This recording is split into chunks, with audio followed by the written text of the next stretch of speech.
All right, welcome to the Sharpening Iron Show. I'm your man, Big Jack. This is where we prove we are stronger together, that if each one would reach on, we can all grow and glow. And today is another beautiful day. It's the first day of June, and we're going to do a little changing up. So this is going to be a little different than what you've seen before on the Sharpening Iron Show. Just a little flipping here and there, but nothing major. Same players. We got some wonderful guests today, and I'm looking forward to getting them up on the stage. But first, before we do that, let me make this quick change so we can all figure out the new format for the Sharpening Iron Show. So give me 1 second.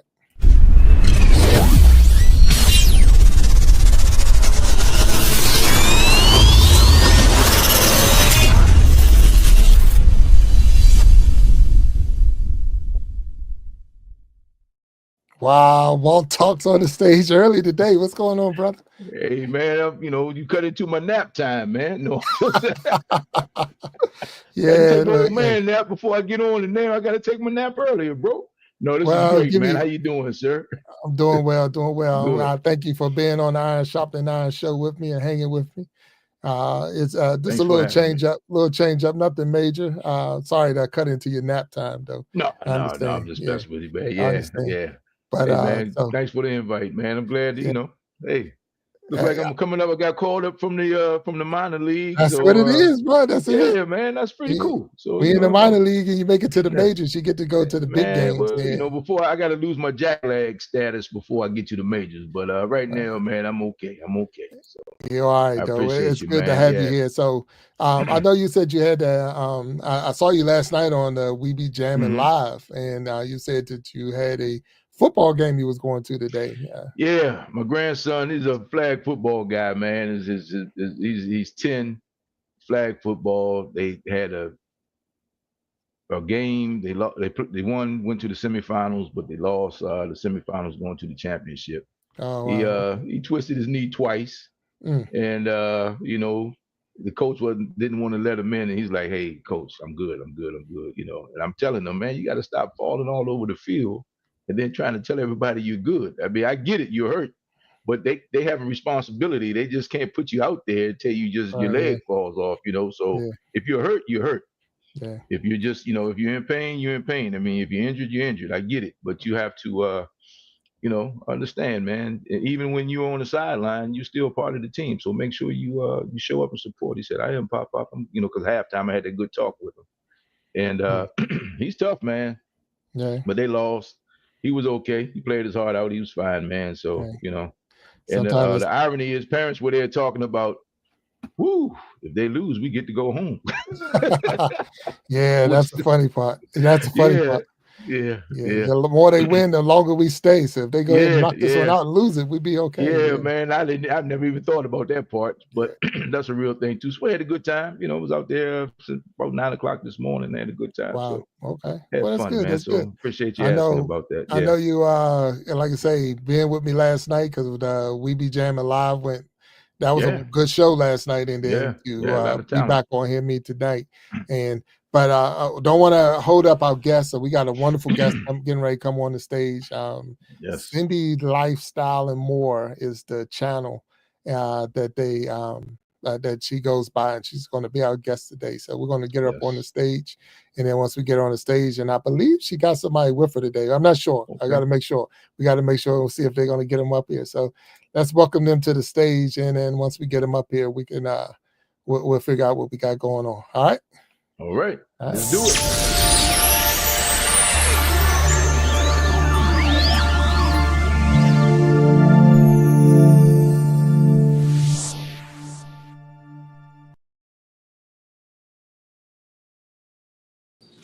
Oh, there she is. Cindy, how you doing? Welcome to the show. Thank you for having us. All right. I'm Cindy, and this is my husband, Greg. Pleasure, gentlemen. All right. It's Greg, correct? I want to say Greg. Okay, with a G, with golf. Yes. 3 G's. Yeah, so how you doing, Cindy? How you doing, Greg? 2 G's. We're doing good. It's almost like Wheel of Fortune. Yeah. It's 2 G's. All right. Turn that wheel. Turn that wheel and get 2 G's. But no, and it's good to have you on. Thank you for being on the Iron Sharpening Iron show. That's my man up here, Walt Talks. If you don't know Good to Walt see you. Talks, Hello. he's like E.F. Hutton, if you remember E.F. Hutton back in the day, where Walt Talks, everybody listens. So that's why I got that man up on the stage. I'm here to bring the low calorie logic point of view to the show. That's what I do. That's right. Somebody has to represent the low calorie logic. Yeah. Yes. Yeah, but it's definitely good to have you up on the show with us, and just the way it works. I mean, you hear just the Iron Sharpening Iron show. The motto is we are stronger together. That if each one could reach one, we can all grow and glow. So with that being said, it's just we're trying to. You're going to provide something for me, and I'm going to get stronger, and I hopefully can say something to you, and you grow stronger, and together we'll grow stronger, and we can all grow and glow together. So that's what it's all about. So can you tell us a little bit about yourselves? I mean, yes, I probably got like a story like this, but now I won't be long. But I was born in 1960. I was born in Montebello, California, and I was raised in Whittier. My dad was from Echo Park. My mom was like from City Terrace. So we were LA family. One sibling was my sister, and she was we're 5 years apart, and she still lives in Long Beach. So my whole family, my cousins and everybody are still in LA. I'm the only one that lives here in Central California.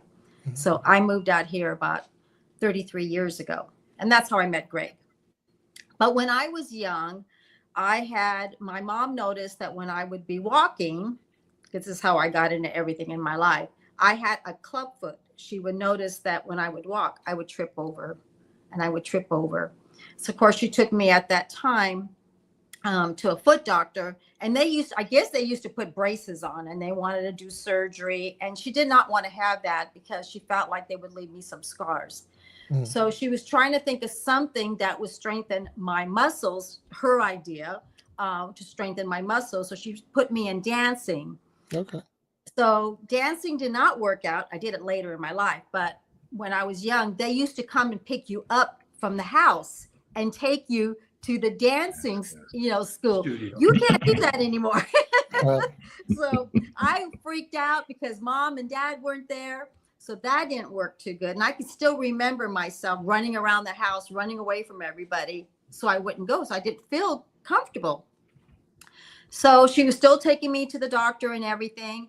And at Sears and Roebuck in Santa Fe Springs, on their third level upstairs, it was a brand new store that opened up, and Sears was a big thing at the time. They had a modeling class for women, like from children all the way to women, to show them how to take care of their skin, their hair, their poise, how to walk, how to dress, everything. So the course, there was a course. So you pay so much for this course. And at the end of the course, they would have all the family come down, have a big event that evening, and you actually learn how to walk on a runway. So I did that for many years, like from young all the way till in high school. And when Sears and Roebuck didn't have that anymore in modeling, she put me to Henshaw's. These are department stores. And Henshaw's was in Whittier, and they also had it too. They went a little bit further. They taught you how to exercise. They taught you how to voice. They taught you how to interact with people. So I did that for like 5 years. At the time in the 60s, people that wanted to be models had to be tall, thin, 5'7" on up, and even 5'7" was short. It's not like that anymore. But at the time when I was young, I was petite. I'm 4'11". I weighed at that time probably 69 pounds because I wore like a 6X. I was always a thin person. I didn't match to that type of height, So I kind of got out of it, but it taught me about the beauty industry. Then my mom took me to another place her name was Florence Smales or Smalls or something like that. And she had a modeling class. Okay. So my mom kept taking me to that because I had fun doing it. And it taught me a lot about myself, and it made my self-esteem so much better in my life. because I was with other girls, other people, and not every one of us was tall, not every one of us was thin, but it made us felt so much better. And that was important with my mom, with myself, and it helped my foot. So I never had surgery. I never had to go in that way. So it really made me felt better. And I do thank my mom for giving me the opportunity to do that. And boy, can she dance now. Well, wow. that's Okay. a whole other section. So I go to high school. Everybody, I go to high school and everything. I do all my elementary, junior high, and high school. And when I was in the high school years, that's when I got into drama classes and dancing classes. Because I am not the sports person. Balls flying to my face does not work because I'm not that type. I don't swim. I don't really hike, and I'm not real good playing soccer, but I know that's not me. I know who I am. She can bowl, Jack. Yeah, Oh, yeah, she can bowl. Well, look, that but I'm she's not good. great. She good by me then. We good. So I did that. So I did that for a while, and I learned how to dance. I did a lot of jazz classes, and I loved it. So my dancing skills are good. But I never became a professional dancer or anything like that. But I did have friends that actually went to New York and actually wanted to be a professional dancer, ballet and all that. I didn't go into that. Then when I was about 18 or 19, I started helping in preschool. I was a preschool teacher. I did that for a couple of years. I think I was trying to find myself, who I wanted to be. And then my dad said, okay, now that you graduated, where are you going to go? Are you going to go to college? Are you going to go to the military? Or are you going to go to work? And my dad was that way. He was a meat cutter. My dad was like, you got 3 things, you make a decision. And I said, well, I'm not going to go in the military, because this is what he told me. If you want to go in the military, you have to be aware if there's a war, you're going. So that changed that. And then he says, okay, you're going to go to college. I wasn't a really big person that liked school. I'm just, I hated, not that I hated school. It wasn't for me. I wanted to get out of school. I was done. I'll go to work. And that's how I got into retail. So I started working at, I believe it was May Company at the time, or Broadway. It was one of those two. And I worked at May Company later, but I can't remember the very first store. And I worked as a floater. I worked in clothing and I worked in shoes, and they put me around and everywhere. And I ended up Robinson's department store. That's where it was, in Puente Hills. And that's where they made Back to the Future. Okay. So when you look in the movie Back to Future, there's this big white department store, and that was Robinson's department store. And that's where I worked at. Okay. So I worked there for a couple of years. Well, a person in that store saw how hard I worked. I was in the China department, and she said, have you ever worked in cosmetics? And I said, no. And she goes, well, I have a position open, and you could not get in cosmetics because it's commission and hourly. Good money. And it's good money, but nobody could get in there unless you knew somebody or somebody approached you. Well, I didn't do it at the time because I wanted to start to be a horse jockey. And my dad used to go to the racetrack, San Antonio racetrack. She goes, well, can you work for me like part-time? I said, okay, I'll do part-time, but I'm going to start taking some classes trying to be a jockey. Well, in by Puente Hills Mall, they actually had people learning how to ride horses. I never rode a horse in my life. And they had a horse trainer there. He is still a horse trainer today. And he came down, and the person that was teaching us how to ride horses, he came down to see us, all of us. He invited us to the stables where he works. Is David Bernstein. I guess he's still a trainer today. And I got a job there. And he says, well, the first thing you're going to do is muck out the stalls.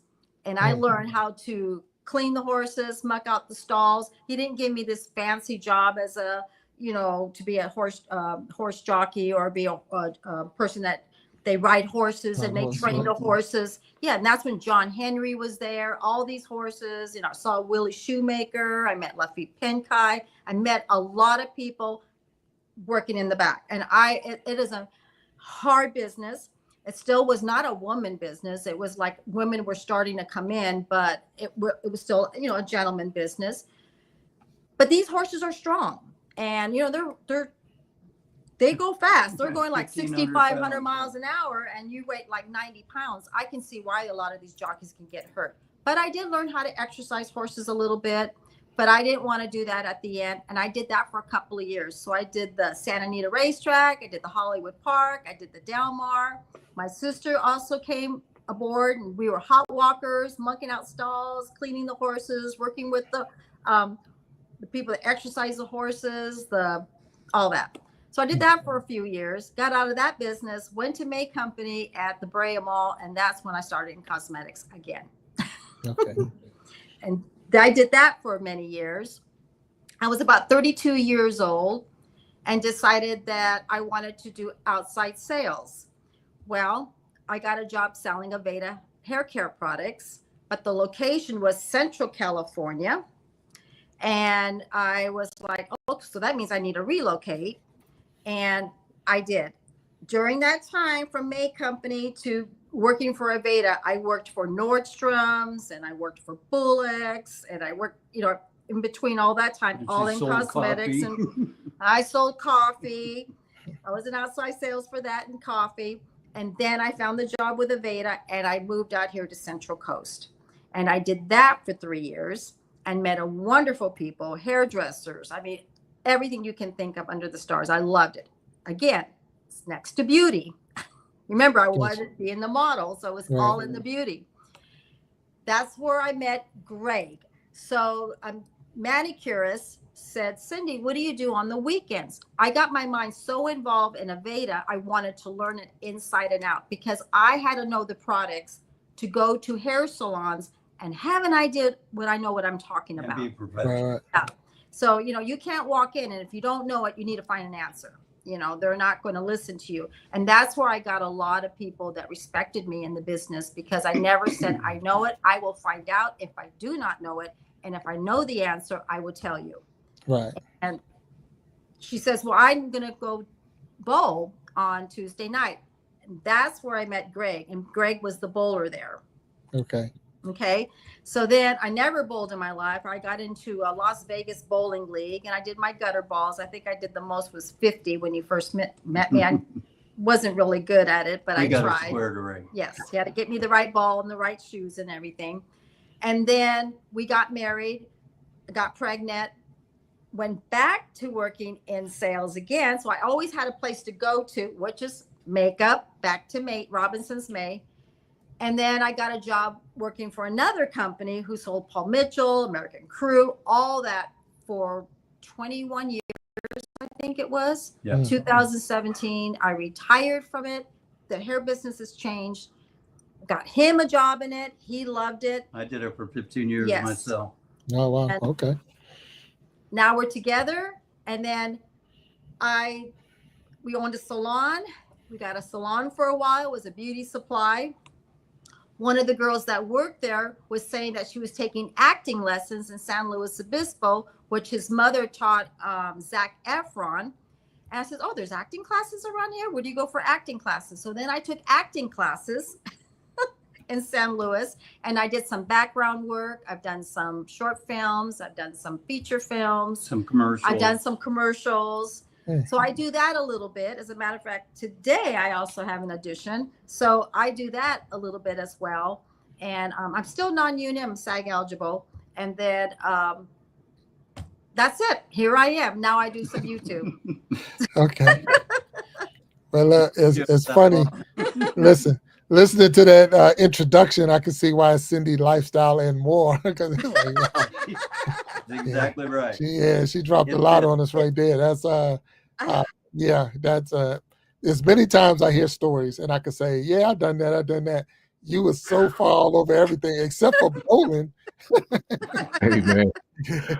All I have for that one is one time at band camp. That's all I got, because other than that, I haven't done any of that. Yeah. I mean, I took the military option when that was offered, and I mean, but that's pretty cool. I mean, really, it's a lot, and I mean, your experiences is through the roof and all the things that you've been through. But because of the cosmetics, and a lot of people might not know this, and I'm gonna have to verify it. It was told to me, but I'm gonna verify it. And I'm saying, but I know that the summer is here or coming.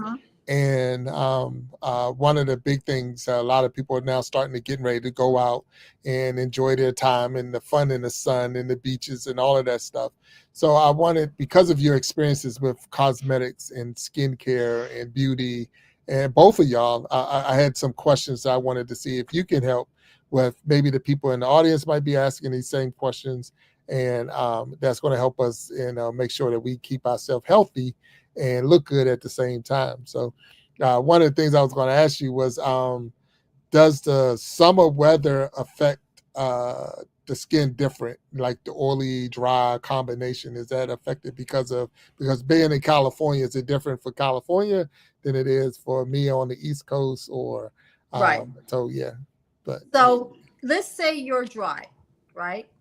What happens in the summertime, you start producing a little bit of oil. Some people say, I'm dry in the winter, but I'm noticing shine in the forehead, but I'm dry, or shine in the T-zone. It's because it's humidity, or we start perspiring.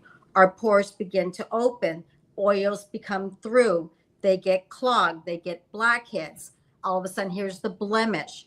So even people are dry, become normal to dry to oily, oily to very oily, T-zone shine. So when you go to a counter, or you even go to a dermatologist, that's what they're going to ask you, how is your skin feeling? So when they come to our counter, we have to go to, at the time, a lot of times we had to go to classes. When you work for Clinique, when you work for Lauder, you work for companies, you have to go to classes to learn about skin. So you give an idea how to recommend their products. But you have to know what to ask for. So someone's dry can become normal to oily.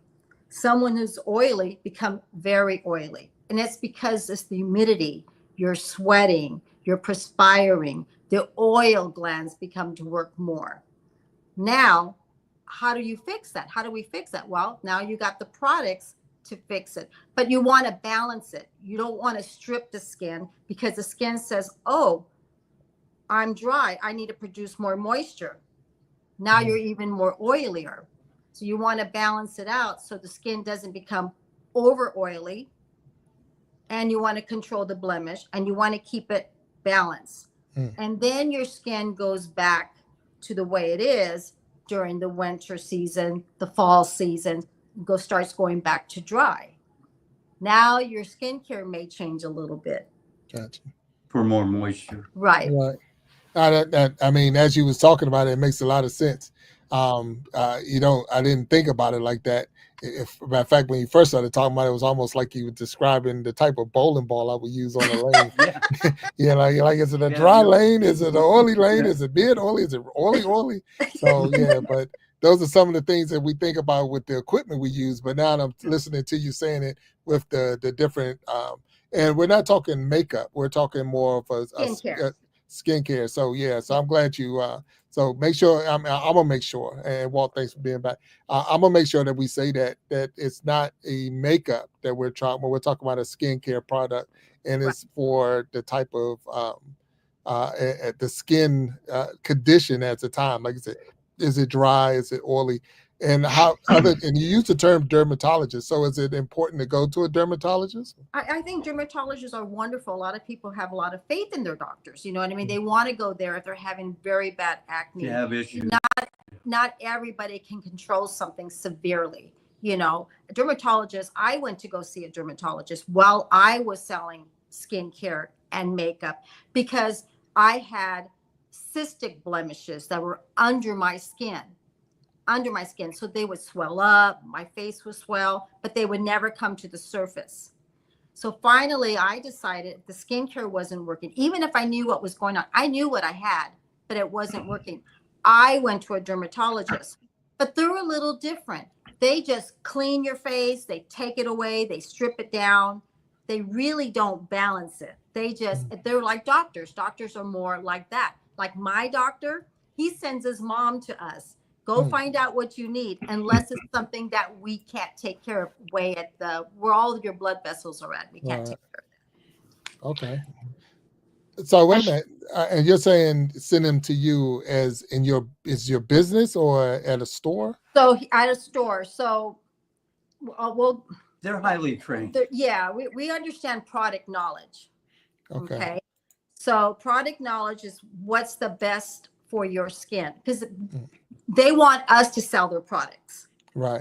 But they want the customer to be happy and rebuy. And exactly, and rebuy.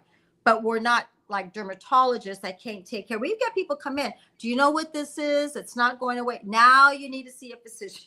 Gotcha. You need to go see somebody.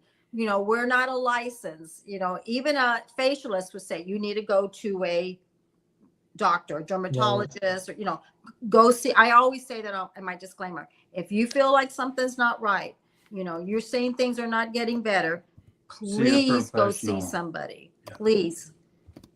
Yes. No, that's a whole different perspective. I'm gonna tell you now, because you think like if I walk into a Macy's, and you see the person sitting at the cosmetic counter, you don't look at them as a trained professional, other than that just happened to be the job you picked or they picked for you. Is that how that work, or you're saying that they are very professional? She knows more about skin than some doctors, I swear. Yeah, well, okay, so when they come to us, they tell us, okay, let's see. So like my doctor, I had carcinoma on my side of my knee just recently. I had skin cancer. Okay. So thank God it's going to be okay. He sends his mom to Macy's or to Nordstrom's and say, go find a product that's recommended for your skin. Because he says to me, I just tell my mom to go to the drugstore and go get some cleanser. And the mom tells him, God, my skin's drying out. It's not really working. Okay, well, go to them and they can find something that's recommended for you, mom, for your skin. That's what I'm saying.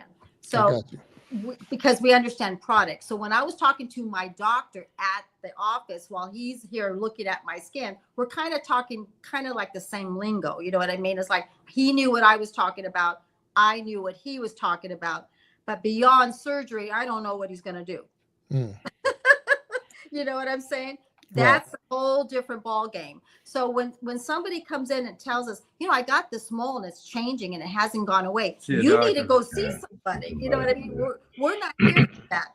We're here to help you if you're oily, you got blackheads, you got some pimples, you got age spots, you got sunspots, you know, things like that on the surface. They're beauty advisors. Right. But when you got something is changing, it's bleeding, it's under your skin, it's not going away, you need to go see somebody.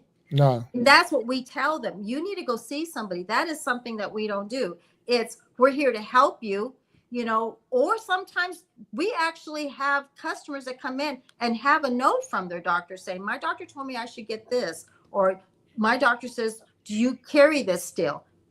Because some of them do use those products and they understand that company products. And they also carry products. You know, a lot of dermatologists carry products. A lot of people that they get their plastic surgeries and things like that, they carry products too, you know, at the doctor's office. So no, that makes a lot of sense. I mean, it's different because it's no different than your doctor giving you a prescription to go to a pharmacy to get the same a product, or it's over the counter. We would consider that over the counter, but instead of going to a drugstore, you can go to Macy's or whatever. But knowing now, because you're saying it, that the person behind the counter at Macy's, at Nordstrom, or wherever I'm going, is trained to understand enough about the protection and the skin that they're giving you a good product. They're not just selling a product. They're telling you this is the best. For what I'm understanding, this is the best for you. So that's good. Right. So I guess a question would be, you being in California, we're talking June, and I did check it out. And June is Cancer Survivor Month. So National Cancer Survivor Month. So anyone who has had cancer and survived it, June is being recognized, and I can raise my hand too. So for all of those who have survived, or who have survived cancer, been through it. And this is June is National Cancer Survival Month. So how important is sunscreen in a daily routine? Very important. Yeah. Very important. No matter what skin color we are, everybody burns. Everybody burns. You know, like Walt, your scalp's showing. If you were out in the sun, it can get sunburned. You know what I'm saying? This right here, he got sunburned. We went to Knott's Berry Farm, and I told him to work outside as well. I'm a valet supervisor at our local casino here, and I'm out in the sun all day long. But he's got skin showing. I'm thin. See all the age spots and sun. He's showing. You know what I mean? That's over time. Eventually, can it happen? Sure. You know, he needs to be putting sunblock up there. And if he's going to be out there, then put a hat on or whatever he wears at the ballet. She buys me this 50. That was going to be my next question. So what is the best? I know they come in like a 15 and a 50 and I guess it's what's the S. What is SPF. it? SPS. Yeah, SPF. Yeah. So what is the best what you're recommending, or what would you recommend for? They've got them all the way to 100. I've worn 100. I say a 30 to a 50 myself. You know what I'm saying? Because once you start perspiring, you better have it with you to reapply. Because it goes away. Or if you go in the pool. You got to reapply again. And that's the point. When I was and they say this in our classes, if you're not going to reapply, if I put this on right now, I got face makeup on too. And I go outside and start running around doing things. And this T-zone here starts separating, the makeup separating. Now the sun can hit it now. You got to keep reapplying. So makeup technically is good for us because it's another shield. But if you don't wear makeup, try to use an SPF on your face. Try to have something. You know, that's what I tell people. If you're not going to use anything, get an SPF. Yeah, the normal is between 30 and 50. Yeah, but they have them to 100. Some people, I just feel very fair skinned. But that's my opinion. You know what I mean? I asked my doctor. I just saw him like a week ago, and he goes, this is fine. If my doctor tells me that, then I'm good. I'm happy. You know. I got you. So down there, I've seen some regular body lotion that says it has SPF in it. Would you do that, or would you have your own just two separate body lotion and? Good question. Yeah. Good question. I like face for face, body for body. Okay. I got you. I do. And that's that everything that's exposed. So the hands, the arms. Everything. Yeah. Legs if you're wearing shorts. Yep. I got you. I take this and I go like this all the time. Right. I keep it with me. Now, let me give you something else. When I found out with my knee, he says most women get the carcinoma from the knee on down because they're always showing they're getting in out of the car, they're going to places, and I wore sunblock.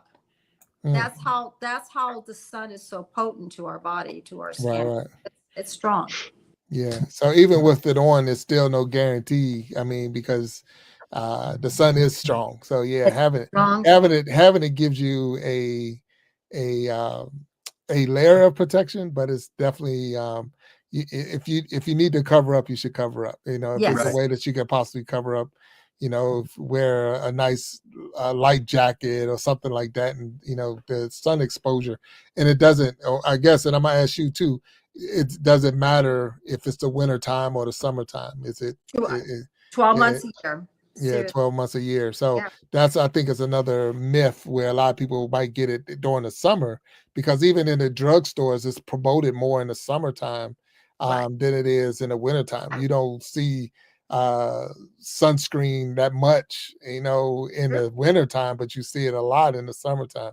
Well, now that you said that, we went to Walmart. What's the big display in the middle of Walmart? Sun protection. Sun protection. But once it's wintertime and fall time, that comes it's down. the holiday items. You know what I mean? But we can still get sun's still there. It hasn't gone away. Mm. It's still there. So we believe in 12 months a year. But right now, I was working at Macy's last week, and what did we get from Shiseido? Bunch of sunblock, face block, sunblock with moisturizer. And that's another thing. Try to always get, I feel that you should always try to get a moisturizer with an SPF. For example, this is Oil of Olay. It's got niacinamide, which has moisture to it, but it doesn't have an SPF. Mm. So I need to, if I put this on, I got to have this on top of it. So you have to layer it. Right. Or use a Clinique. You know what I mean? Something that has an SPF. So I use this at night, but I won't use this during the day. During the day, I'm still going to use a moisturizer. Clinique SPF 15. This. And I have this. Gotcha. And So I wear my makeup. So I'm taking it as a recommendation, but do you have a brand name that you would, and not that you're pushing any one brand, No, I'm just. but I'm looking at the question here. This came from Sharon Jackson. She's down there. She said, getting ready to travel to Jamaica. Don't wear makeup. What type of sunscreen would you recommend? So that's a question coming from the chat. So Okay. So I work at a department store, so I would say Shiseido. But some people say Shiseido, that's an expensive item. You know, I mean, a product. You can go to Walmart. You can go to Amazon. This is exceptional. Australian Gold Botanical 50 tinted face makeup. It's great for and all we got skin that types. on Amazon. And I got this on Amazon. It's Okay. wonderful, wonderful. But they do carry. I don't like oily sunscreen on my face. I don't like it to smell like sunscreen. Some of the cheaper ones they run. I don't like it. So I like Australian Gold. I like to go to the department stores. I like Shiseido sunscreen. I also like Clinique, but I sell that, and I know they work. That Right, I feel like I've always done well with them. But you can also go to Walmart, and they do have a lot of good. I think there's one called Beach Bum. They have great products too, that a lot of people recommend. So Walt, I got a question for you down there. Sure. Since you're a golfer, and I know you play. I mean, I play a little bit too with you. Uh, Do you wear your sunscreen when you go out, or? I probably not as much as I should. As a matter of fact, I don't even wear a hat as much as I should. But I am more mindful of that when I get out, and I'm like, okay, I need to put a hat on, I need to put some sunscreen on. I like the sports stuff because it doesn't run and burn. I think Greg Yeah. just mentioned Right. running. Yeah. Right. So that's my thing. The irony is I have melanin in my skin. I've been told I was vitamin D deficient at times, which is like, as much as I'm out in the sun, you would think that the last thing I would have to worry about is vitamin D. But even with that, sometimes there was a point where, I had to take vitamin D every day to make sure that my vitamin D levels were good. Right here. She I takes have it it every day. Yeah. So the question I have for you is, we know what we're doing for the outside, but from the inside out, how do sleep, water, and sleep, hydration, and affect your skin and just the level of stress and everything? Like, a lot of people don't stay hydrated enough. That I think that plays a part. Or does that play a part? You're the professional. Does that play a part? You have to drink a lot of water because it keeps you hydrated, right? Okay. Alcohol dehydrates us. You know what I mean? It takes a lot of the moisture away. So you need to put that back. A lot of times, that we always say, have a glass of water and have an alcohol. I mean, that's what I've always been told by bartenders and things like that, because it keeps you hydrated and it helps you not getting sick. And there we go. You got I'm just saying. It's true. It's so true. And so I know that's one thing. And then the other thing, not enough sleep is very bad for our immune system. Yes. It ages us. It makes us depressed. Talking about that. So I went to see the doctor because I had a lot of ringing in my ear. This just happened recently. I just saw my doctor. And he said, are you stressing? are you, you know, are you okay? And I go, I'm fine. I just got this ringing in my ear. He goes, are you sleeping? Because sometimes I hear everything at night. I can go to bed and I can hear the dog waking up. I can hear she needs water. So I'm always up. And he said, if we don't get enough sleep, our immune system goes down. And I'm happy you mentioned that. So it's true. Water is important. When you go into the doctor's office, and my blood pressure may go up a little high because I have thyroid problem. First thing they say, do you need some water? They want to bring it down. They want to hydrate you. They want to get things moving. Okay. So that is a true fact. Immune system, water, less alcohol. If you're going to have an alcohol, try to have water. And these are the things that I've been told from professionals. Yes. Right. Okay. Yes. So you take care of the outside, but you also got to take care in here. Right. Because there's nothing that an esthetician or dermatologist can do, or you make their job much tougher if you don't take care of the basics. I mean, right. So you got to take care of the basics. I mean, there's no quick fix. And water, just drinking water regularly, it's an amazing thing about how, because your body is made up of mostly water. Mostly water, yeah. Right. So you got to put it back. Yeah, you got to put it back. And by the time you're thirsty, you're probably already dehydrated. Well, it's too late. Yeah. That's the thing. Well, it's not too late. You still have to do it. But well, I'm just saying, if you're thirsty, you've already passed that point. Already passed that point. You should have already done it. You need to hydrate. And you know, it's another thing's interesting. Everybody says different things. You know, like I've got I've seen different doctors in my life because I moved in different places. I lived in LA, I lived in San Bernardino, and I live in Central Coast. Some doctors said, Cindy, do you drink a glass of water when you wake up?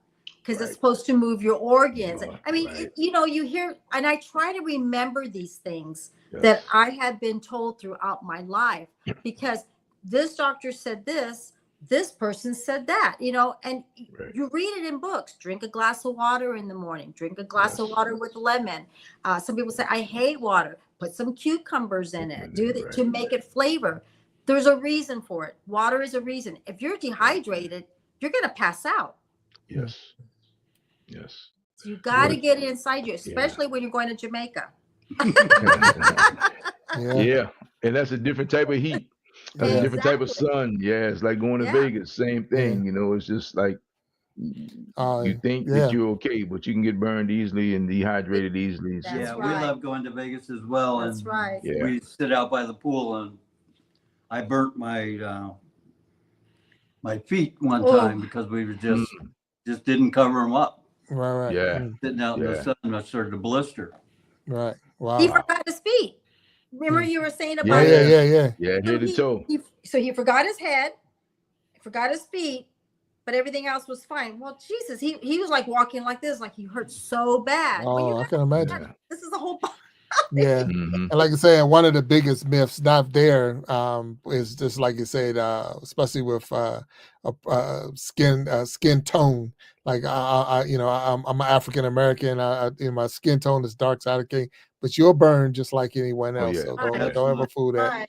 And covering up and a lot of times is you didn't plan on exposing your feet. You went down with shoes on. You might have went down with socks on, and then once you took that off, it's like I totally forgot to put. I took this off. I should put something on. Yeah. And you just don't do it. You really don't do it. And so I don't like and it's more for kids, I think, but the ones that go on like blue or whatever. So you put this sunscreen on as blue.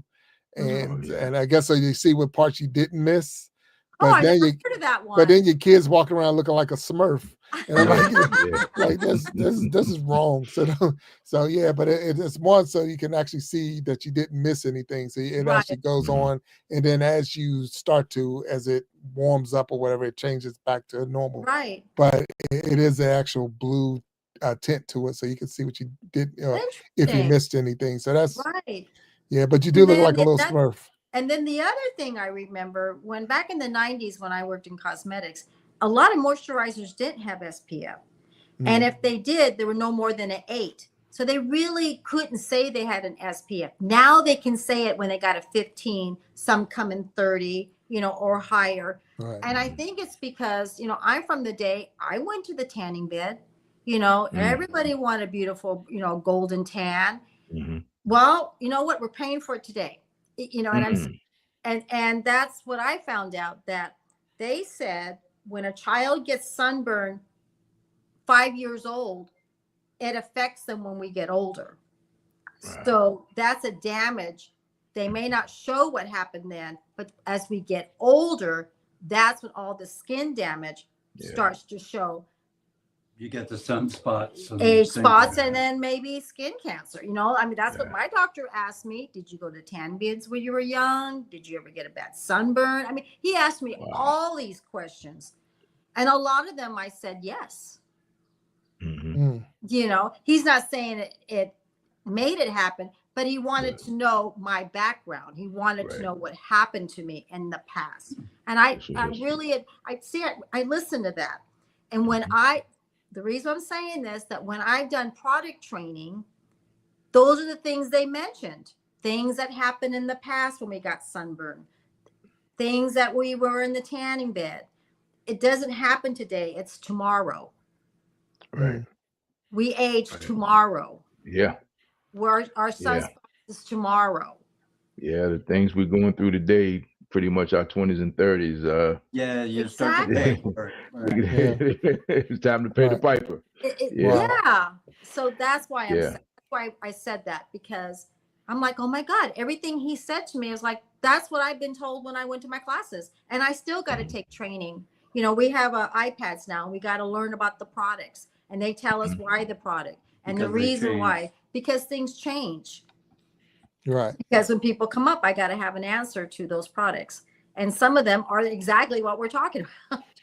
So now, how often do you have to take the training? Once you, we're supposed to every month. Every month we have new products come out, new events come out, what's happening. And our bosses come up saying, Cindy, did you do your training on your iPad? I wasn't here yesterday, but I will do it today. So they know the hours that we take. They know what we watched. They know, because our numbers say it on the pads. They want them all informed. Let me ask you this, and you may or may not know the answer. To bring a beauty product to market, I mean, I know like pharmaceuticals is crazy, that the money, the time is crazy, but is it the same for beauty products? Or, I mean, then you see the beauty products and then they'll say, this has not been tested by the FDA, yada, yada, yada. You have to put the disclaimer on there. But like if you say, because I have a friend who has hair care products, and I just remember him going through that process. Explain, Cindy and Greg want to put out a skin cream. How does that work? Well, we're supposed to go find somebody know what they're, like a chemist. We're supposed to be doing, okay. We're supposed to. But there's some things people go online, and it's called your own brand with your own name on it. I don't know who they are putting it together. You know what I mean? Right. So when I sold products, they're supposed to have chemists at their laboratories. Right. So when I went to Aveda, or, I went to other hair care company and saw the laboratory, they've got them back there mixing things together. But I don't know if you go online and somebody says that they can formulate something for you, and these are your own. I don't know. Yeah, if you were going to start a new line, you would have to get it. You got to get somebody that knows what they're doing. Right. Now, but now put that on there if you don't. But know. you're saying that that would be the responsible thing to do. But is it required for them to do it? Right. I'm sure it's required. Yes. Okay. If you're going to sell it over the counter, right. But that would be me.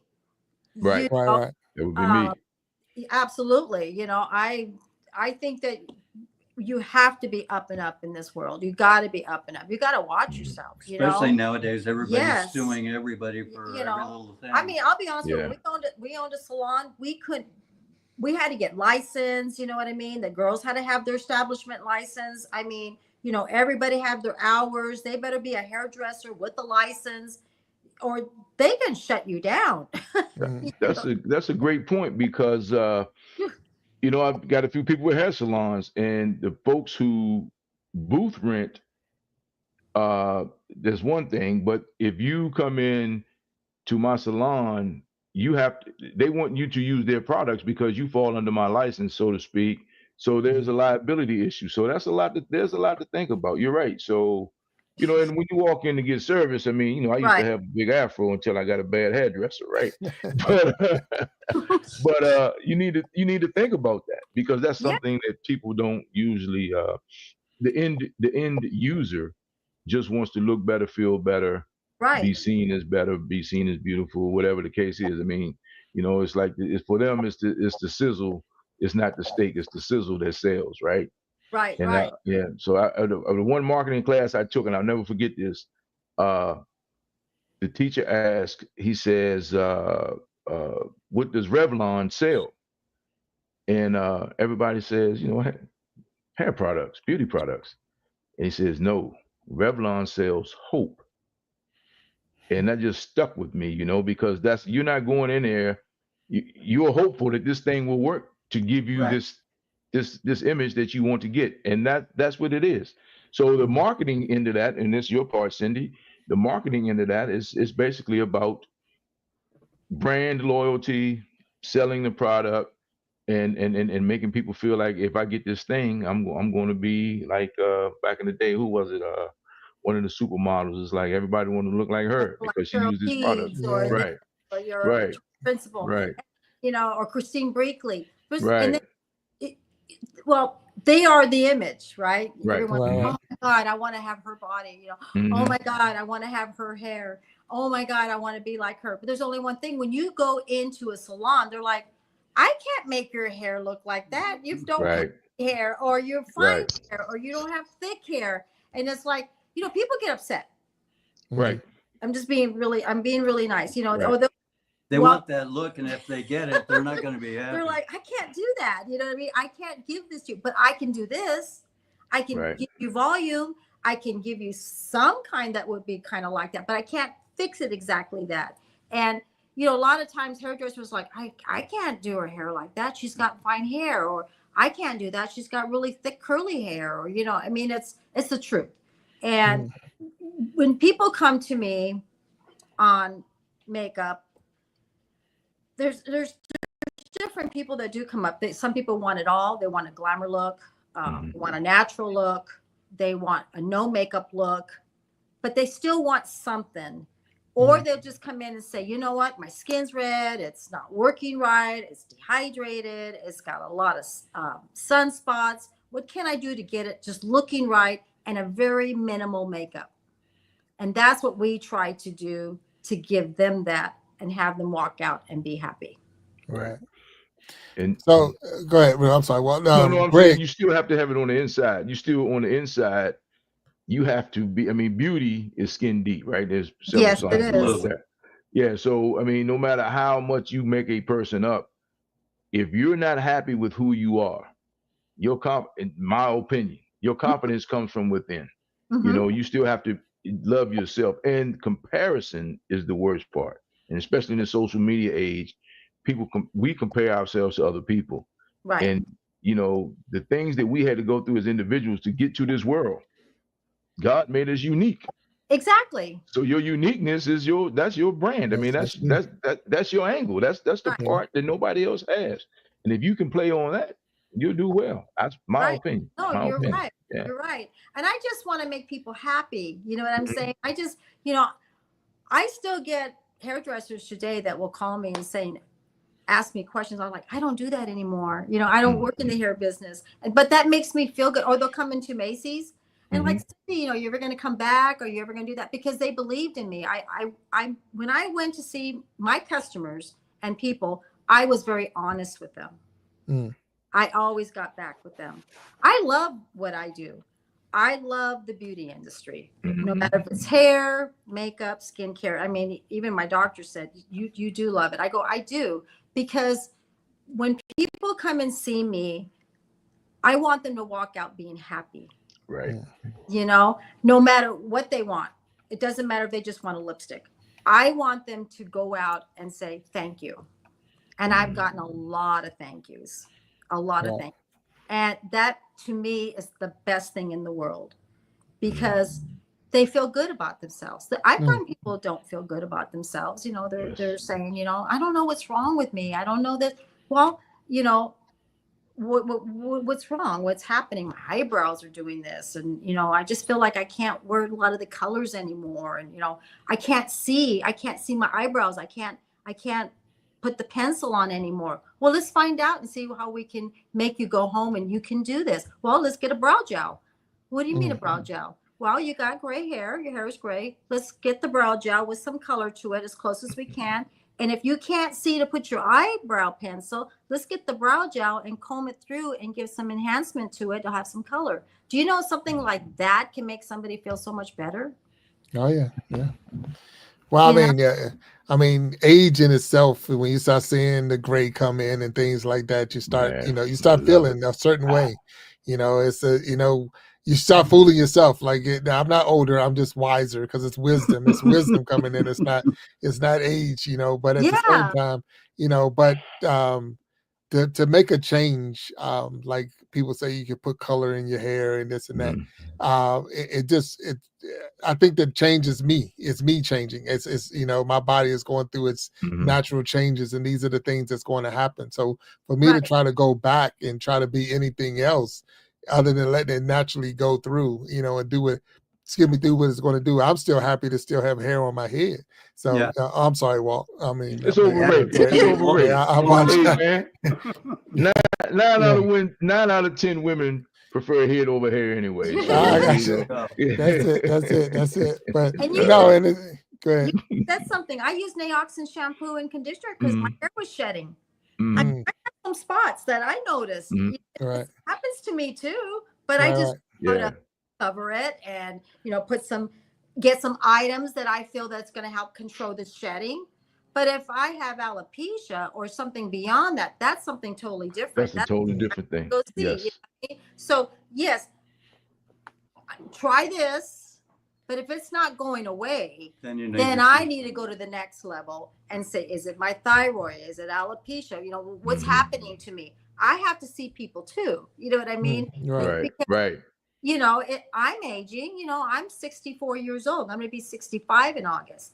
You know, I have a floater in one eye. You know, my eyesight's not as good as it used to be. I wear contacts. I noticed my hair shedding. I've noticed I'm not as thick up in there anymore. So I got to change it a little bit. I got to put a little bit of different hair color and may continue on. You know, I don't know what's going to happen, but if it starts shedding where I'm losing a ton of hair, I got to go see somebody. Right. And what you just made, that comment you made right there too, is important, and want to share that with those who may be in the chat and watching this later. Is you have to examine yourself. You got to start seeing those differences and seeing where did that spot come from? Where did this, you know, because I mean, if you just act like it's not there, it doesn't just go away. So if you notice, go ahead. No, Greg, what you say? He said when if you can catch it early. Oh yeah. There's more you can do about it. Right. And now, so Greg, I know that Cindy said that you were also in the industry. So were you behind the counter selling cosmetics as well? No, we actually went from salon to salon and sold shampoo, conditioners, styling products. Cindy was my go-to person. She knew everything about every product she sold, including hair color and everything. I was the tool guy. That's what they thought of me. Because to me, that was more interesting. Their curling irons, their flat irons, their clippers. I could take them apart, put them back together. You know, they didn't work for them, and we fixed them for them as much as we could. And you just have to tell them it's dead. You have to buy a new one. You know. Right. Well, remember, men like remote controls. That's it. So when the educators would come in, because that's another thing. We had to go to sales meetings once a month. We had to learn all these products. We were there from 8 o'clock in the morning to 7 o'clock at night. Wow. And then, you know, each representative will come up and show us the latest thing, the new thing, you know, and when they show the styling and the cutting, that's when they got the hairdressers, or they're going to show a facial. That's when they got the license, you know, and then they have people that are product knowledge, you know what I mean? So they're talking about it. This person's cutting and they're showing what the product can do, what the tool can do. So they would say, all right, guys, here's another tool for you guys to go sell. Because we always like the hair care. They're like, give me another tool. You know what I'm saying? Right. Because men they like technology, you know. Absolutely. Also, I did very well with the math. So if you buy That's one, this is the price. If you buy 5, this is the There you price. go. If you buy 50, Mm-hmm. this is the price. And when you go into a beauty supply that can, put through, Yes. 50 in a month, it's worth it for them to buy the 50 at one time rather than Right. buy individually. Right. So they make more money. So in your history, for us, both of y'all, do you feel now with technology and a lot of stuff being ordered online, do you think that it's different now that I can go to Amazon? I don't need to go to the box store anymore. Is it that much different? Because you lose that knowledge of you being behind the counter explaining all of this to me when I go online and click a button. I don't get that. So, right. I've had some hairdressers tell me at the store, they go, God, we don't see a rep anymore. We don't see people coming anymore. I always saw Amazon, like if you can't find something, a lot of times Amazon would still have the inventory until there was like no more. But they've always said, go see your professionals. They know your hair. They know what to recommend. So think of it that way. When a hairdresser is doing, I love hairdressers. So when they're cutting your hair, they know what color they're using on you. They feel your hair, they feel your texture, and they kind of know how to make it last longer and what products to recommend. A lot of times when we go, okay, let's pretend I wasn't a sales rep or anything, and I'm going to the store. I'm buying that shampoo. Okay, that didn't work. That goes underneath the drawer. Okay, I'm gonna go try that shampoo. Okay, well that didn't work. That goes under the drawer. And like my mom, I love my mom, but she had like 9 shampoos underneath the sink. You know what I mean? Mom, I can tell you what you probably need. But that's what people do. They're trying all these products. Well, ask your hairdresser. They're the ones cutting your hair. And if it doesn't work, they'll refund your money or exchange it for something else. You know what I'm saying? A lot of that is marketing, how it's marketed to the public. Yes. And and a lot of that is just marketing. So it's like the commercial that catches your eye. That's what I'm going to try. That's what I'm going to do. You don't even have to catch your eye. It's just it got a commercial. They got to know what they're doing. They got a commercial. And then here's the thing, especially on social media, because now you, just like you, Big Jack, just like you, Cindy and Greg, you can reach more people with social media, right? I mean, people that you can't go get a commercial. It's too much, but you can reach thousands of people with social media. You can. So your reputation is everything, and how you market things is everything. And then and then likes and clicks and views. I mean, because the more views you have, that basically legitimizes you, and you could know nothing. Right. A person could know nothing, but they just happen to get clicks and views, and people look at it like, oh man, they must know what they're doing, And they're paying you big money to do that. I mean, you could be a more of an influencer just in product sales, here I want you to promote this product, and the TikTok shop, and Facebook got the store and this and that. So the more you put it out there and the more you're willing to hype up your video to get more people to buy it and this and that, we'll give you 25 cents on every bottle you sell. And so like, hey, it's my job just to sell that product. It's not saying that it's a good product. I might not ever use the product, but it's I'm just selling the product. Cindy gets approached quite a few times to do things like that. Right. But what Cindy does is Cindy doesn't accept any money, and she only tells them that she's going to do an honest review. Okay. Like it or don't. If you want to send me your product, I'll try it, but I'm going to give an honest review of what I think about it. And there's some if I don't really know who they are, I'm just not real. Because I'm afraid, because you can put one thing on your skin and it can get a reaction. Yes. It's happened to me. I've used really good items on my face, and right here on this side got a reaction. I still get a little bit today just from that one time. So I got to watch myself.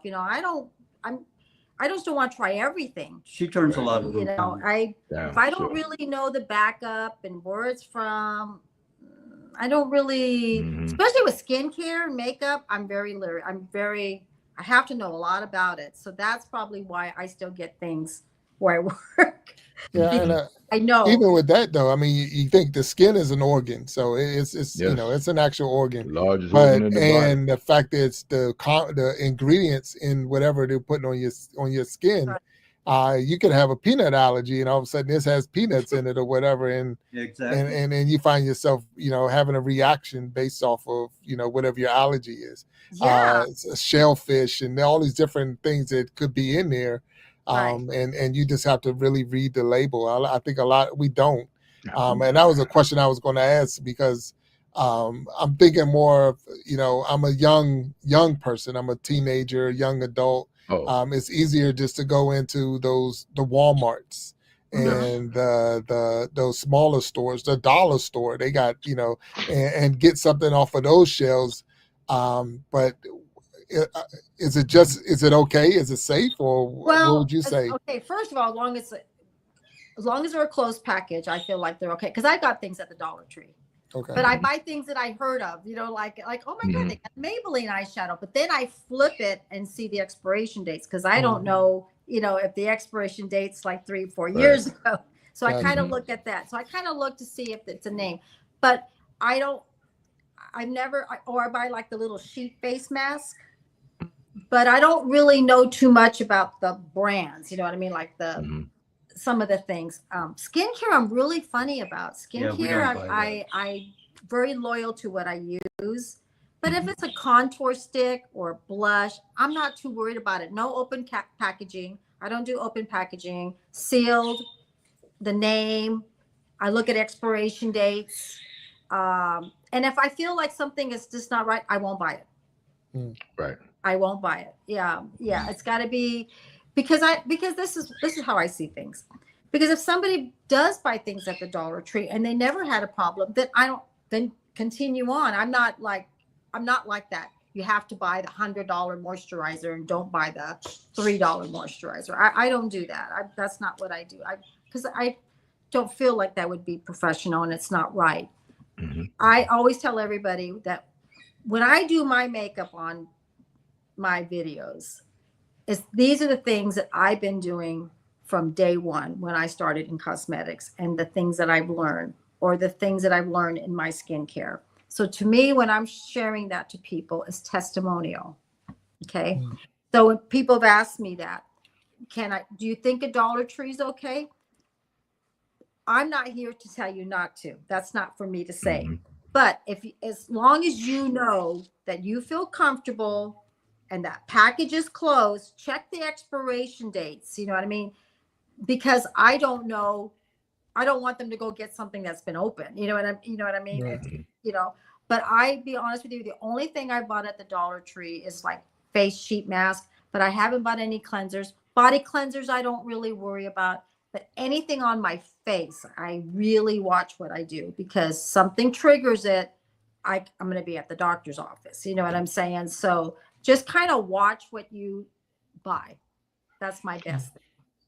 Question. We talked about SPF sunscreen.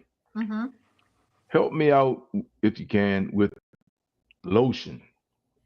You know, just body lotion. I mean, you know, some people get ashy, some people don't. But you know, just body lotion. What are you looking for in a body lotion? Because some people will say it doesn't allow your skin to breathe. Some people will say, you know, I mean, every opinion out there, someone will have an opinion about every position out there, rather.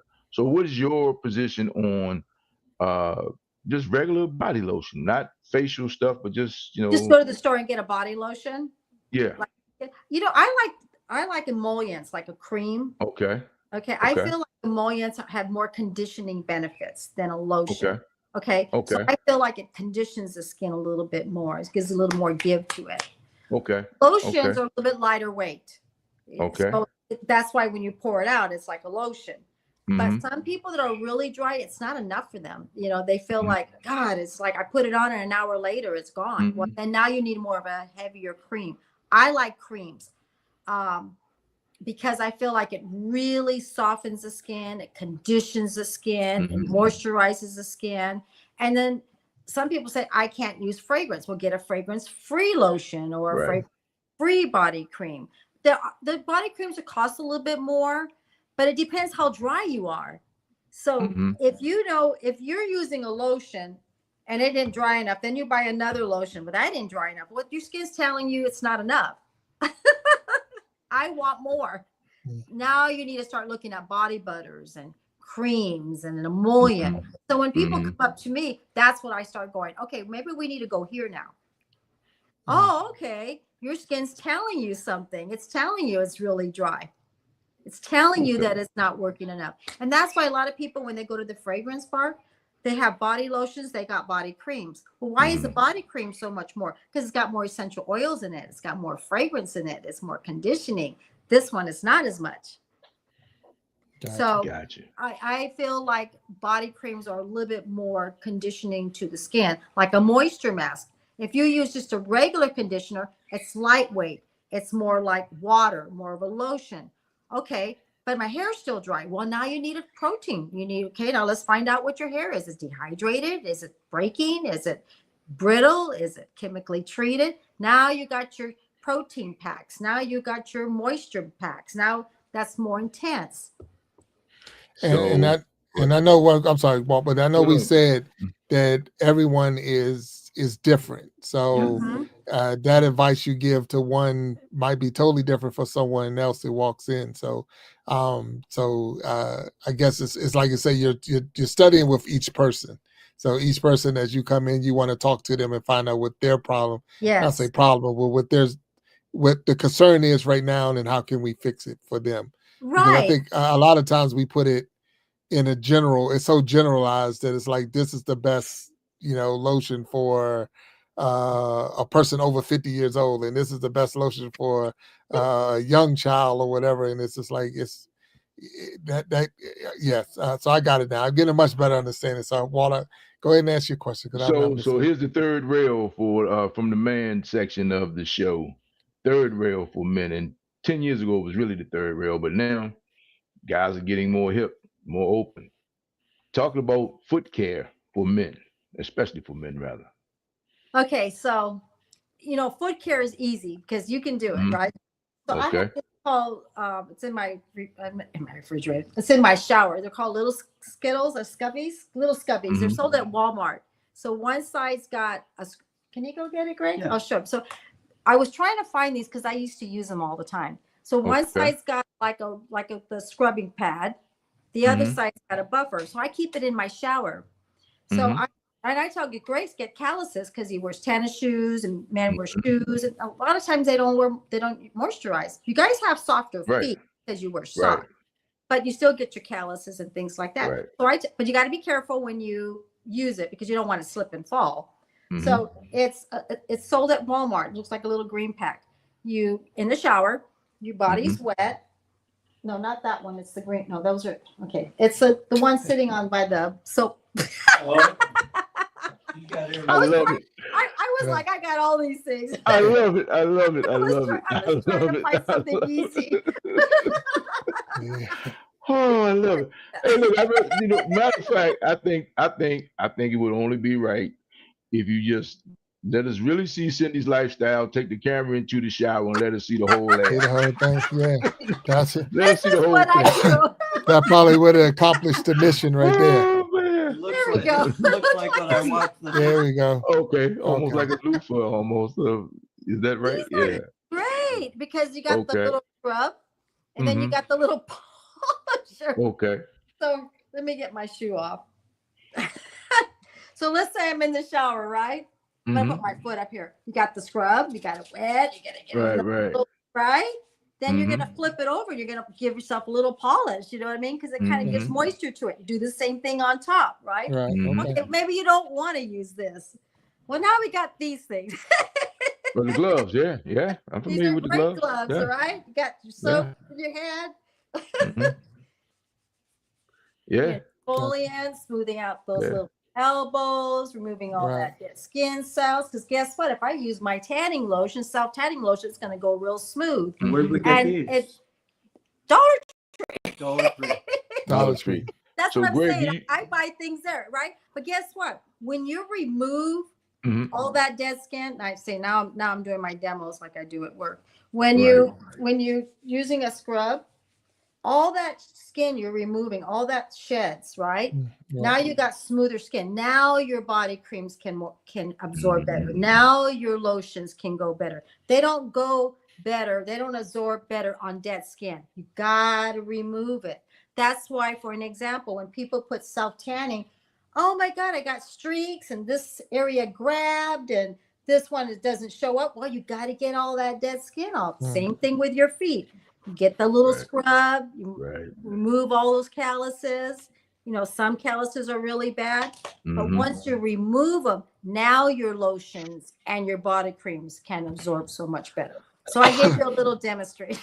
There you go. Hey, So Greg, without throwing you under the bus, man, how many of these products have you stumbled across? Just say, hey, let me try this. I try most of it. Okay. To be honest with you, she tells me you're going to use. There you go. Smart man. I just did a video on him. I'm going to do a video. It's about peeling, like an exfoliating peel. So when I talk about things, I tell people, okay, I don't know how my skin would look if I didn't use anything. Right.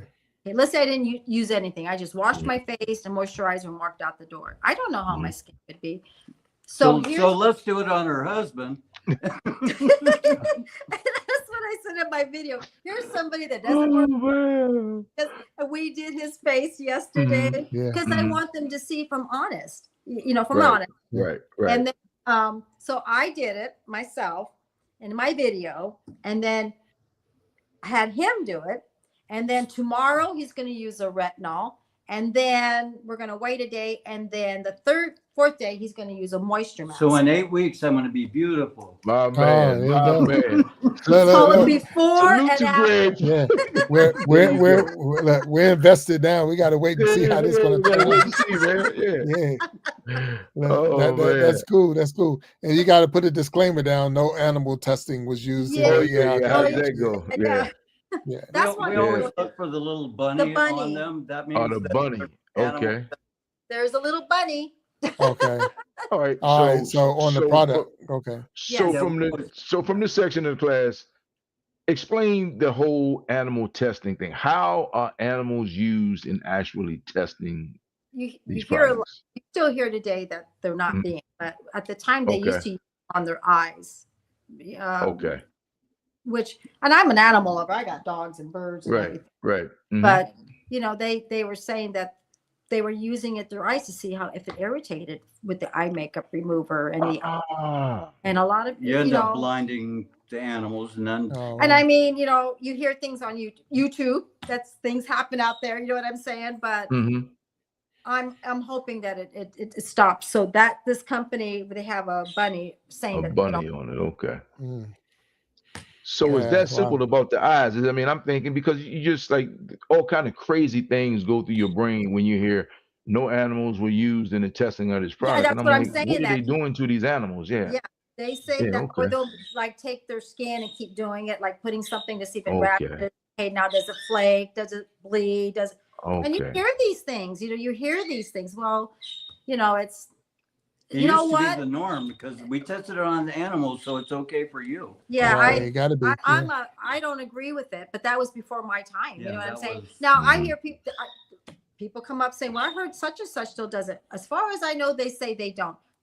I'm not there. I'm not but I never say never. Right. Because I'm that way. I don't know. I mean, that's what they said. We know they're not supposed to anymore. Right. That's all. Shampoos, they were, they used to see how it burns the eyes and stuff, But when you buy things from overseas, I don't know. We don't know what kind of testing. Right.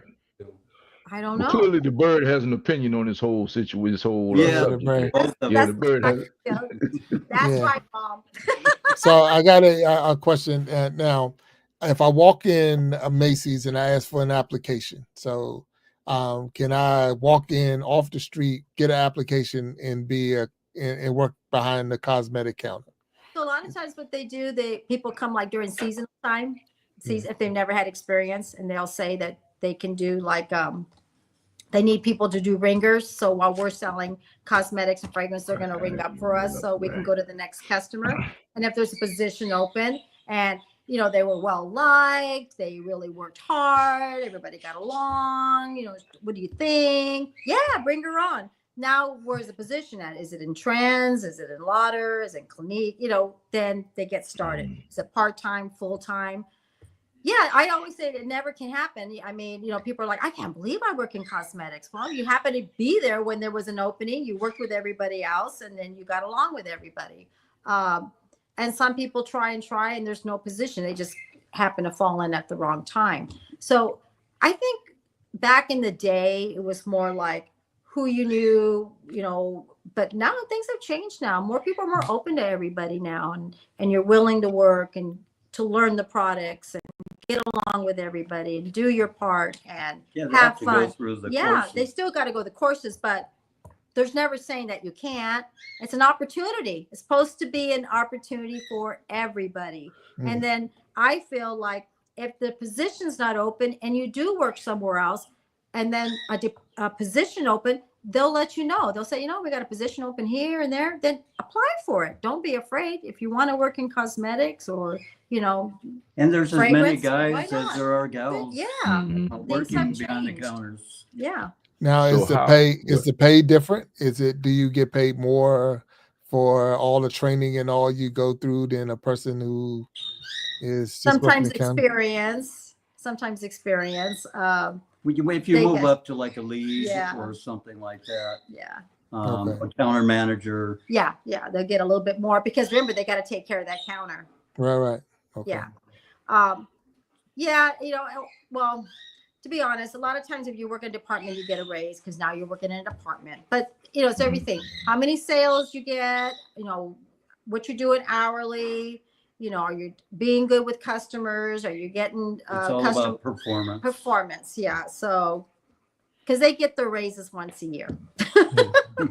So talk about the competitive nature of the beauty industry, the beauty product industry in general. I mean, I know beauty contest is just, I mean, how bad is it? Is it getting better than it was, or is it worse?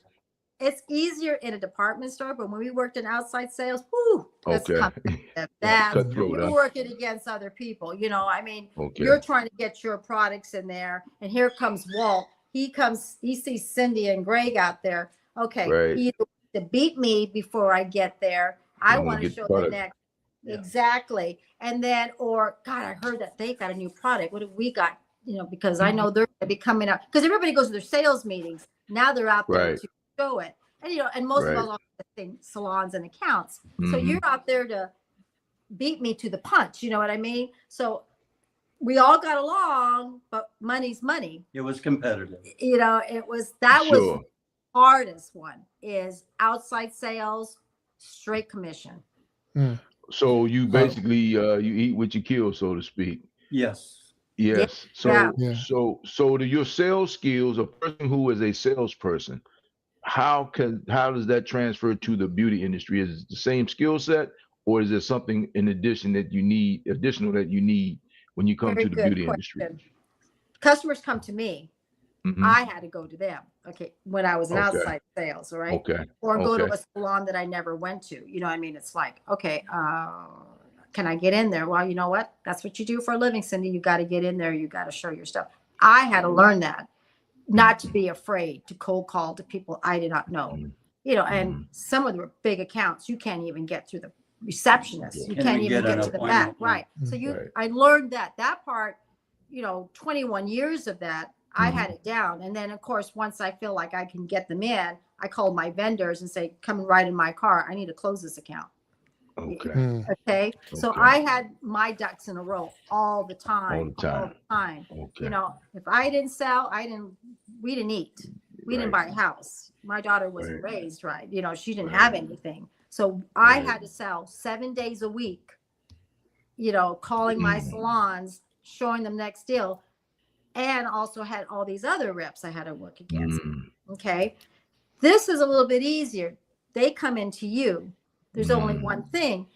I'm willing to walk up to somebody and say, how are you doing today? Oh, I'm doing good. You know, we've got some new things ahead. Some people don't walk up to you when you walk into the store, right? So that's customer service. your lead, right? So you Right. come in and I say hello to you. And then I noticed you got a phone in your hand. Oh, you're looking for anything special today? You're like, oh yeah, I do, looking for this, you know. So I kind of look at the, I'm probably talking too much, but I look to see what you're doing, you know. Sure. You, and a lot of men come with a phone in their hand because they're looking for this fragrance, you know, this cologne. And they're like, oh, thank you. And they're, you know, my wife wants this or my girlfriend wants that. Oh, I want this. And no, we don't carry that, but I can check to see what notes it has and what kind of scents it has that would be compared to. No, they're sold on what they want. Men right now is colognes in the men industry is big time. It has changed. Men have photos of their colognes that they have at home as a collection, like like having cars. They name them. They've got them out. They've got one of everything. I mean, they practically have a whole store in their house. All right. Wow. Yeah. It's big right now. It is more than us. You know what I'm saying? Men are really, and they'll stay there for an hour. And then they'll come in like a week before. Do you have the next, get the new Valentino? Did you get this? Did you get that? It's big right now in the men's. I mean, it's amazing. Yeah, $100 for a cologne is nothing. Yeah. They're buying $300, $400, $500 cologne. Right. So now I'm gonna ask y'all this because I'm listening to you saying the inside and the outside and being out as a rep. How different is this than people that did Avon and Mary Kay? Okay, you know, so those reps. Oh man, that's a great question.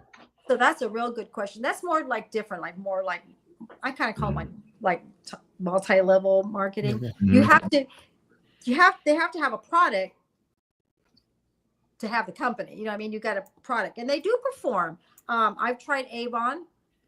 I use Mary Kay. You know what I mean? I actually am a consultant. I don't sell it. I use it for personal use. I like it because they've got a 0.5 retinol that I like to use, that I was saying at the moment that he's going to use, because I feel it's helped my skin on de-aging, prevents, repairs. I cannot use a Retin-A. I used to use Retin-A when I was young and I had a lot of issues with it. So I like retinol, but I like their 0.5 retinol because it's something that you can use over the counter. It's not a prescription. If I need something higher, I got to go see somebody. It worked. My skin has felt so much better and I like it. So I buy it for personal reason. I love it. So, you know, I love a lot of products, but I do love this. You know what I mean? I believe in it for myself because it works for me. Okay. I saw a difference. So, but there's a lot of women make really good money, you know, in Avon and Mary Kay and Jafra. They're just as good as everybody else. They're professional. They work hard. They got their laboratories. They got their people that put things together just like anybody else, except it's a different marketing.